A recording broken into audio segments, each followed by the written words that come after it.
Hey guys, welcome to my channel among.stouts. If you are new here, my name is Samantha, and in today's video I wanted to talk about some postpartum products. I have a little bag here. It's Christmas themed just because I was pregnant during Christmas and I ordered some stuff and that's what it came in. So I just wanted to talk to you guys. I did a video about like getting ready for the baby and postpartum prep and things like that. So I thought that I would go ahead and get on here and tell you guys what my favorite items, products are for postpartum and what I find the most useful. I have most everything here. What I don't have, I will be sure to link to in the description, and if I can find, I ordered the stuff online so I know there's pictures. I will try to remember to get pictures and insert those here so that you guys can see exactly what I'm talking about. So the first thing that I wanted to share with you guys, I have the Spectra pump. I have the I think it's the S1, maybe the S2. I can't remember which one's which, but I have the pink one. So it's the one that you have to plug in, and in order to use it you have to be connected to an outlet. I love that pump. It's the pump that I got with my last baby, who is now 4. Before that, prior to that, I had used a Medela pump with my first. With my second, I used a Amida pump, and then with my third, I used I think I had a Hygia pump, and then I ended up switching to I can't remember the brand, an Even Flow pump or something.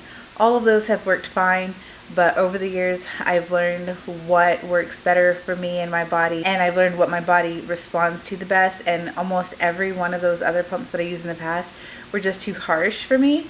So I really liked the Spectra pump when I got it. It was super gentle. It's really quiet for such a big pump, but again, it's really big and you have to be attached to a wall. So when I got pregnant this time around, I knew that I wanted, since I still had that pump and it worked great, it was functioning fine at the end of me using it with my last, and so I checked to make sure it turned on and it still had sucking power, or it was still suctioning well, and so I knew that worst case scenario I would just use that pump.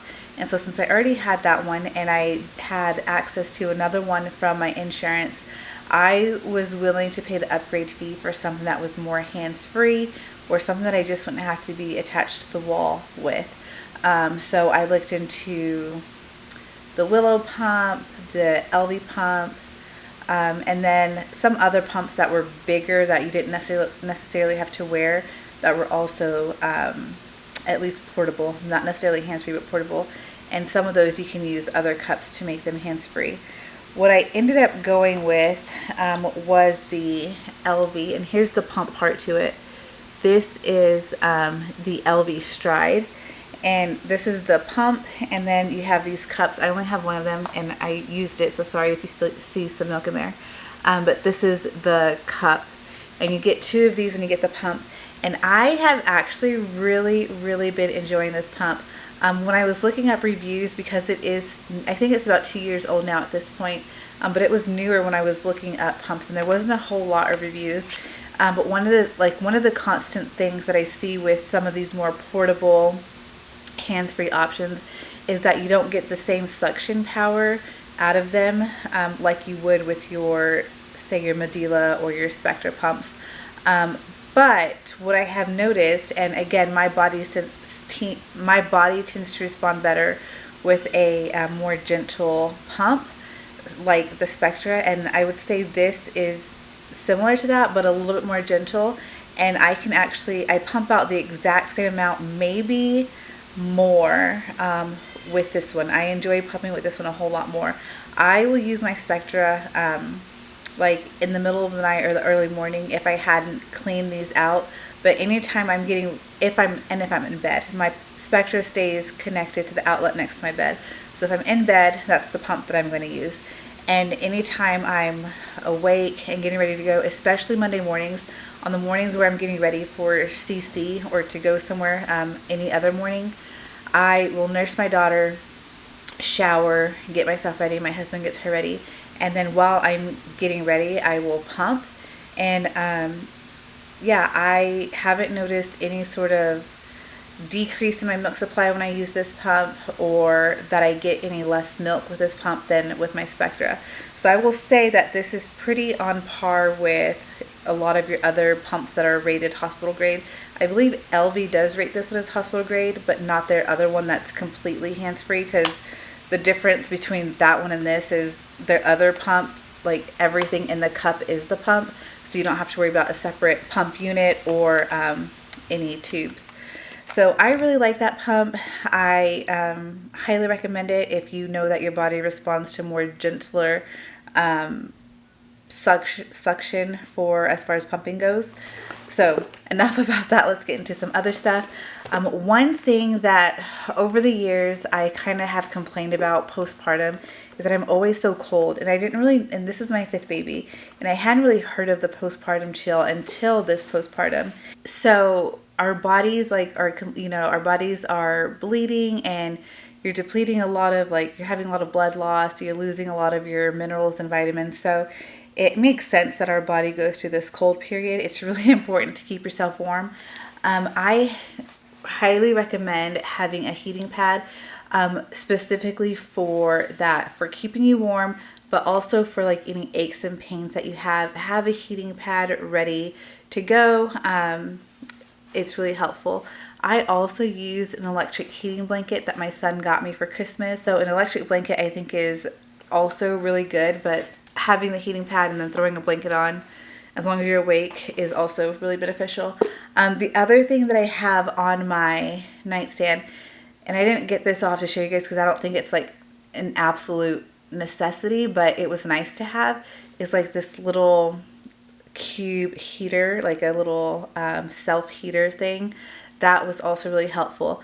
But getting back to basics, an absolute must have, I would say, at the bare minimum, is a heating pad. Let's see. Before I get into all the, let's go ahead and talk about the healing stuff that I found really helpful with all of my babies. And I used these sort of things with all of my kids, but this is my first time using these specific brands. So first are these are by Frida Mom, and these are the perineal cooling pad liners. I really like these because in the past I've just used the tuck pads. They're just little circular pads that you can put down on your pad, and they are really nice and cooling.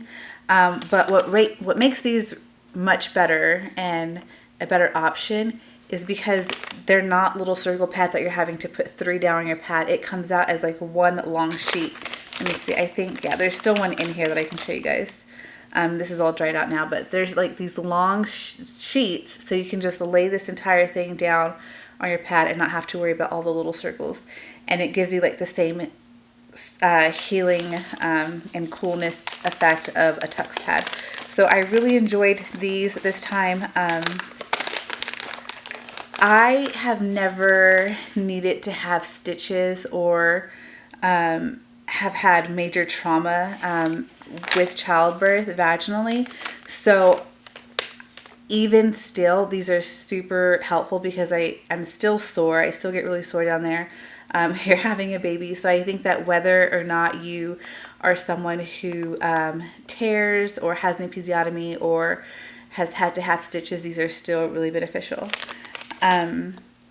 The other thing that I really liked, and this was really big, I definitely did not need one this size. From the hospital in the past, I've gotten some that are half the size, and they are perfect because there's still a lot left in here. But this is the Frida Mom Perineal Healing Foam.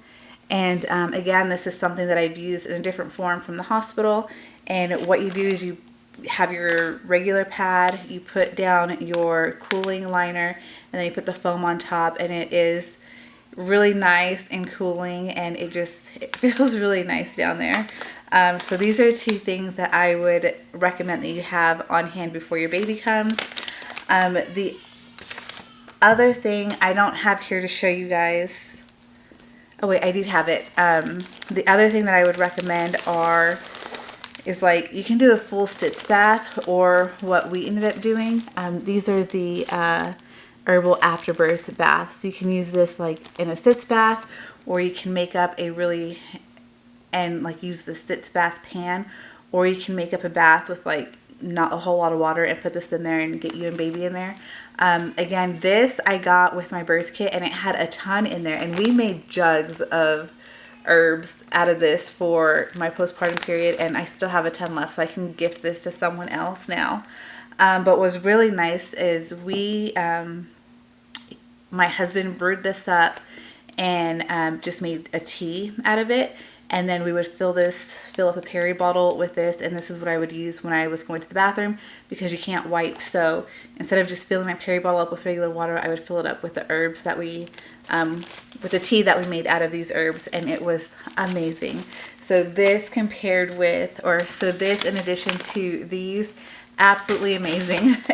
And I think really helped me heal up down there quite quickly. Given that I didn't have to have stitches or anything like that. So the other thing that I highly recommend is for you to have 2 peri bottles. So this is kind of like the Frida Mom peri bottle, but this one is from Lansinoh, and this is the one that we would fill up with the tea, so that I could spray this on. So I also have, I don't have it in here, I didn't put it in here, I also have the regular peri bottle that you would normally get from a hospital. That came in my birth kit as well. That one I would use with warm water, and that's what I would use while I was using the restroom. So I would, use that as I was going to the bathroom, and then for cleaning, when I was cleaning, this is super TMI, but it's birth and postpartum, so that's what you get. So then after using the bathroom and using the warm water, I would then spray with this one with the tea, and that was perfect.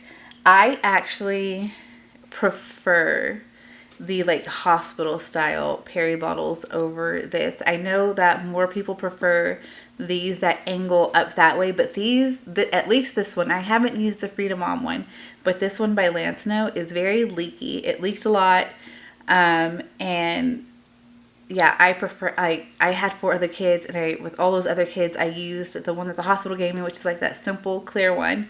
And yeah, I think that's just my favorite. So let's see here. As far as pads go, this time around I used like underwear pads. So I didn't get Depends. I actually ended up ordering the, I don't know how to say this brand's name. I think it's Rael or Rael, I'm not sure, but like I said, I'll put a picture in here so you guys can see, but they have these organic cotton, well, their pads are organic cotton, and they also have like the underwear pads, and so I used those for the first few days, like, the heaviest days postpartum, and they were amazing. They were so soft, not itchy at all, which I hear the common complaint with Depend is they can be pretty itchy. Those were not itchy at all. They were super, super soft. And once I was done using those, I switched over to their overnight pads with wings. And again, absolutely love those. I continue to use those throughout postpartum. And yeah, highly recommend those whether you're postpartum or not. If you are a pad user, I definitely recommend checking out the Rael brand. I've even started using some of their skincare products, and I've been enjoying those as well. So definitely give that brand a check out if you haven't yet. Oh, here's one more thing.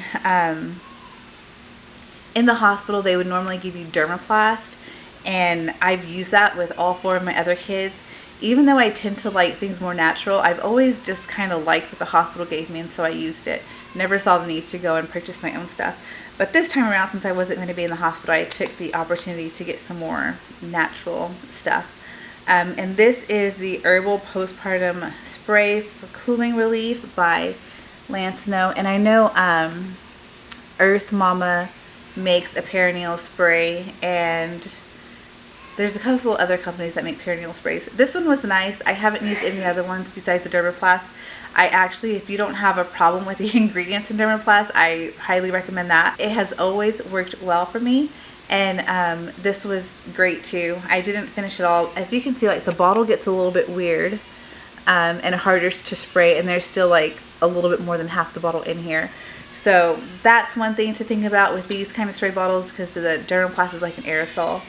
And you might be able to hear my baby. She's being taken care of by daddy. She just woke up from a nap, so she's okay if you're able to hear her cry. And then the other thing, let me see. Let me put the lid back on that. The other thing that I have in here was recommended to me by my midwife, and I absolutely love this. Like I said, I had that postpartum chill, and it was in this book where I read more about it. And with that, I was just really craving like lots of soups and chilies and broths, just because I want it to be warm. And I also had a January baby, so while it wasn't very cold here, I just was like in the spirit of warmth and wanting warmth. And it was really neat. So I got this book. It is The First 40 Days, The Essential Art of Nourishing the New Mother. And this goes into detail about like the foods that you should eat during the first 40 days of postpartum. And then it also talks about beyond that as well a little bit. But let me see. I'll read a little bit of this to you just in case you guys are interested in hearing more about this book. It's a gentle, nurturing guide for new mothers filled with essential advice and recipes for the early postpartum weeks. The first 40 days is a short season in which you recover from birth and your baby unfurls slowly into the world. It is a time of amazing intensity and adjustment. The warm and encouraging guide offers advice on navigating the postpartum period and includes recipes for healing broths, calming and lactation boosting teas, plus more, all formulated to support the needs of new mothers. And this book has been amazing. I didn't make a whole lot of different things in here, but I basically went off of the principles of what she talks about in here. So a lot of warming foods, not necessarily like hot food, but like warming spices and, you know, the types of foods that you're eating to help your body heal postpartum. It's really interesting. I really enjoyed it, and this is something that I think that I will pass along to a new mom. There's no other new moms in my life right now, but I think I will pass this book along to the next new mom that comes about, and then hopefully just continue that trend of passing it on to other new moms. What I really enjoyed about that is I took a new approach to postpartum this time. I've done the postpartum where I'm like, all right, I gotta, you know, bounce back quick. That was my first. I had him when I was only 20 and post-military life, and my husband was still in the military, so there was a huge emphasis on getting back to being fit, getting out there quickly, and I had that same mentality with my second baby. Now with my third baby, I had taken things a little bit slower. I had learned the 21-day rule of 7 days in the bed, 7 days on the bed, 7 days near the bed, and I kind of followed that a little bit, but not really, because I still had two other kids that were still toddlers at the time. And so when I had my fourth baby, I kind of didn't really follow that as much as I would have, but with my fourth, I learned more about like postpartum healing and like pelvic floor healing and strengthening, and so I implemented that with my fourth baby. And so this time around, I really took it seriously to like take the time to heal, to connect with my baby, to you know, let my body rest. I did the 21 days in, on, and near the bed. I didn't leave my house for a full 3 weeks, and once I did leave the house, I left minimally, only to go a couple places like once a week. And then I really took my eating habits seriously, and like I said, following the principles in that first 40 days book. And I've also taken it really slowly when it comes to working out. I had a lot more disruptions as far as my pelvic floor goes this time around, so healing and strengthening that is taking more time. But I feel like the older I get, the more intentional I am trying to be about listening to my body and make sure that I let things heal naturally and at their own pace instead of trying to force it. So if you guys are interested in, actually what I'll do is I will post, if I remember to, I have such a hard time remembering to post things at the bottom, but I'll post some articles and some people that I enjoy following that talk all about healing your pelvic floor and the best stretches and exercises that you can do for that down in the description. So next I have some drinks. I really enjoy drinking red raspberry leaf tea during pregnancy and when I'm not pregnant, and I still enjoy it also postpartum. So this is one of the things that I was drinking postpartum, red raspberry leaf tea. It really helps with your uterus when you're pregnant, toning that uterus for birth. When you're postpartum, getting your uterus to go back down to its size. And then again, it still continues to help you even when you're not pregnant or specifically postpartum, because as women we still have cycles and our uterus is still doing something every single month. So I feel like red raspberry leaf tea should be added into all of our diets. It's such a good supplement, I guess, to have just to help your body and aid in your reproductive health. And then the other one that I enjoy drinking is the organic mother's milk tea. That's this one here. I don't necessarily, I don't have a low supply issue. I tend to fall in the slight oversupply camp where I can nurse my baby in the morning and at night and still pump a bottle for her. But I'm not producing so much of an oversupply that I have to pump after every feeding. Just usually morning and night. Otherwise, I'm way too uncomfortable. So even still, I like to drink this. It just has other, not necessarily for the more milk aspect of it, but it just has really good healing herbs in here that are really good for our bodies and for our uterus and things like that. So again, I like drinking both of these together. And then last but not least, one of my absolute favorites this postpartum season to me has been, I've always enjoyed drinking broth, but I feel like this company has really helped in taking it to another new level to where I enjoy it so much. And it's really like drinking bone broth is such a huge is so incredibly healing to your body and is so beneficial as well. So again, it is not something that you need to do only if you're pregnant or only if you're postpartum. If you drink a cup of bone broth every single day regardless, I think it's really beneficial for our bodies. So I really have enjoyed bone broth from Fond. And this is the butternut squash, rosemary, and smoky chipotle. My favorites are the Mother's, and that one's actually recommended for postpartum because it has apple cider vinegar in there and fennel and thyme, maybe, I think it is. And it's so good. And then some of my other favorites are, they have one that has black radish and garlic. That one's really good.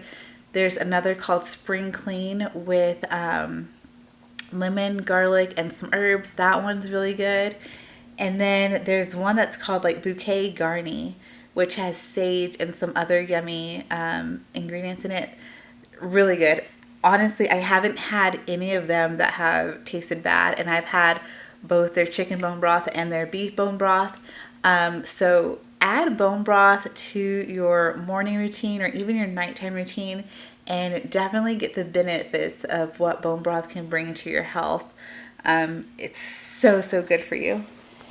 Let's see. That's all that I have to share with you guys. I put everything in this bag so that I wouldn't forget. Hey guys, so I totally thought I was done. I'm out here on the couch with the baby now, but I came back out here and I saw one of the most important things that I wanted to talk to you guys about, and I can't believe I forgot about it. So postpartum, you want to keep yourself hydrated, and my biggest recommendation that I have had every single time I've had a baby, and usually if you're having a baby in the hospital, so if you don't know, I had a home birth, but usually if you're giving birth in the hospital, they will provide you with a huge jug that they fill up with ice water for you. But if you're at home or if you want to take your own cup to the hospital, I highly recommend getting one of these Stanley 40-ounce cups. One, it holds a ton of water, so you can keep hydrated that way. It's really nice to have next to your bed because if you put ice in it, it doesn't melt very quickly, so you'll still have ice water in the morning if it lasts that long. But two, this is one of the only cups in this size that will fit in your cup holder.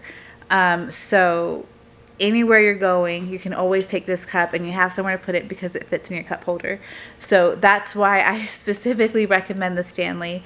With it being metal, your drinks will stay cold longer, or if you put warm drinks in here, they'll stay hot longer. And then you can have this amount of liquid in this jug and it will still fit your cup holder. So that's all that I wanted to add to this video, and so let's go ahead and get back to the rest of the video. If there's any other categories of things postpartum that I didn't talk about that you guys are curious about, go ahead and ask me down in the comment section. I'm sure there's things that I forgot. My memory these days is not the best. So just let me know. I hope that you guys enjoyed this video and seeing some things that I have been loving this postpartum. This is my 5th baby, and as you can see, there's still some things that were new to me this postpartum that I've added. So I feel like no matter how many kids we have, whether it's your 1st kid or your 5th kid, there's always something new to learn that you can add to your, to your lifestyle that can be really healthy and beneficial. So I hope that you guys enjoyed this video. If you did, go ahead and hit the like. If you aren't already subscribed to my channel, please go ahead and hit subscribe, and I will see you guys in the next video. Bye!